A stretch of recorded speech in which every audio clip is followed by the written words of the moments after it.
നമസ്കാരം. തേർഡ് ന്യൂസിലേക്ക് സ്വാഗതം. നമ്മുടെ പൊതുവിദ്യാലയങ്ങളിലെ അധ്യയനം, അതായത് കൃത്യമായ രീതിയിൽ അധ്യയനം നടക്കുന്നില്ല. അതായത് അധ്യാപകർക്ക് കൃത്യമായി കുട്ടികളെ പഠിപ്പിക്കുന്നതിന് ദിവസങ്ങൾ പോരാ, അല്ലെങ്കിൽ മണിക്കൂറുകൾ പോരാ, സമയം കൂടുതൽ വേണം എന്നാഗ്രഹിച്ചുകൊണ്ട്, അല്ലെങ്കിൽ ആ രീതിയിലുള്ളൊരു ഇടപെടൽ, കോടതിയുടെ ഇടപെടൽ ആവശ്യപ്പെട്ടുകൊണ്ടാണ് മൂവാറ്റുപുഴയിലെ ഒരു സ്കൂൾ മാനേജർ കോടതിയെ സമീപിക്കുന്നതും പിന്നീട് കോടതിയിൽ നിന്നും അനുകൂല നിലപാടുണ്ടാവുകയും പ്രവൃത്തി സമയം നീട്ടണം എന്ന് കോടതി ആഗ്രഹിക്കുകയും അല്ലെങ്കിൽ ഉത്തരവിലൂടെ പറയുകയും ചെയ്തത്. എന്നാൽ ഇതുവരെയായിട്ടും അതിലൊരു തീരുമാനമെടുക്കാൻ നമ്മുടെ സംസ്ഥാന സർക്കാരിനോ വിദ്യാഭ്യാസ വകുപ്പിനോ കഴിഞ്ഞിട്ടില്ല എന്നതാണ് ഖേദകരമായ കാര്യം. അതിൽ മതസംഘടനകൾ, പ്രത്യേകിച്ച് മുസ്ലിം മതസംഘടനകളുടെ എതിർപ്പ് ഇപ്പോഴും തുടരുകയാണ്. സമസ്തയാണ് മുന്നിലുള്ളത്. ഞങ്ങളുടെ മദ്രസ പഠനം അവതാളത്തിലാവുമെന്നാണ് മദ്രസ പഠനവുമായി ബന്ധപ്പെട്ട കാര്യങ്ങളിൽ അഭിപ്രായം പറയാൻ സ്വാതന്ത്ര്യമുള്ള സമസ്ത പറയുന്നത്. എന്തായാലും ആ മദ്രസ പഠനവുമായി ബന്ധപ്പെട്ട പ്രശ്നങ്ങൾ തന്നെയാണ് അവർ പറയുന്നത്. എന്തായാലും സർക്കാർ ഒരു ചർച്ചയ്ക്ക് തീരുമാനം എടുത്തിട്ടുണ്ട്. തീരുമാനം ഏത് തലത്തിൽ വരുമെന്നതൊക്കെ തന്നെ ഇനി ചർച്ചയുമായി ബന്ധപ്പെട്ട് കഴിഞ്ഞതിന് ശേഷമേ നമുക്ക് പറയാൻ സാധിക്കുകയുള്ളൂ.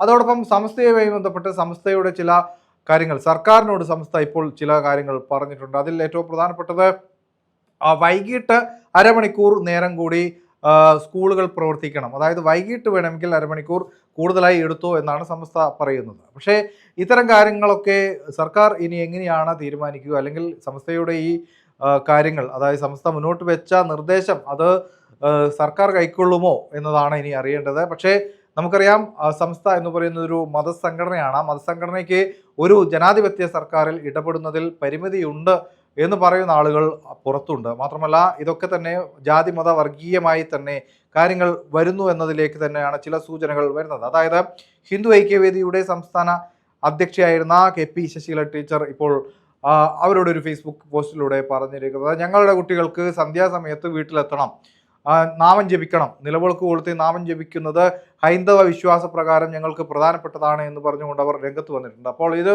ഹിന്ദു മുസ്ലിം പ്രശ്നത്തിലേക്ക് കാര്യങ്ങൾ എത്തുകയാണ്. അപ്പോൾ ദുർവാശി പിടിക്കുന്ന ഇത്തരം സംഘടനകൾ മനസ്സിലാക്കേണ്ടത് ഇതൊക്കെ തന്നെ പെട്ടെന്ന് കത്തിപ്പടരാൻ സാധ്യതയുള്ള വിഷയങ്ങളാണ്. അപ്പോൾ ഒരു മൃദുവായ രീതിയിൽ സർക്കാരിനെ വരുതിയിലാക്കി വരിഞ്ഞു കെട്ടി കൊണ്ടുപോകുന്നതിന് പകരം അവർക്കുള്ള പ്രശ്നങ്ങൾ പറയുകയും സർക്കാരിന് പരിഹരിക്കാൻ കഴിയുന്ന ആണെങ്കിൽ അവർ പരിഹരിക്കുകയും ചെയ്യുക.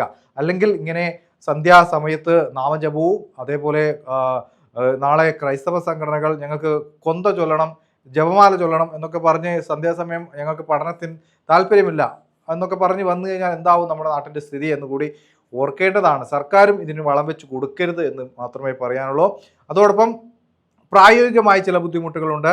4:30 വരെ സ്കൂൾ സമയം നീട്ടുകയാണെങ്കിൽ ഇപ്പോൾ പല കുട്ടികൾക്കും ട്യൂഷൻ ക്ലാസ്സുകളുണ്ട്. 4:30 കഴിഞ്ഞ് ട്യൂഷൻ കഴിഞ്ഞ് ഈ കുട്ടികൾ ഏത് സമയത്താണ് വീട്ടിലെത്തുക എന്നതുകൂടി ഓർക്കേണ്ടതാണ്. പകൽ സമയങ്ങളിൽ പോലും നമ്മൾ കുട്ടികളൊന്നും സുരക്ഷിതരല്ല എന്നാണ് നമുക്ക് മുന്നിലുള്ള അനുഭവം. അപ്പോൾ ഇതൊന്നും തന്നെ പ്രായോഗികമല്ലാത്ത രീതിയിൽ ഉള്ള നിർദ്ദേശങ്ങളാണെന്നേ പറയാനുള്ളൂ.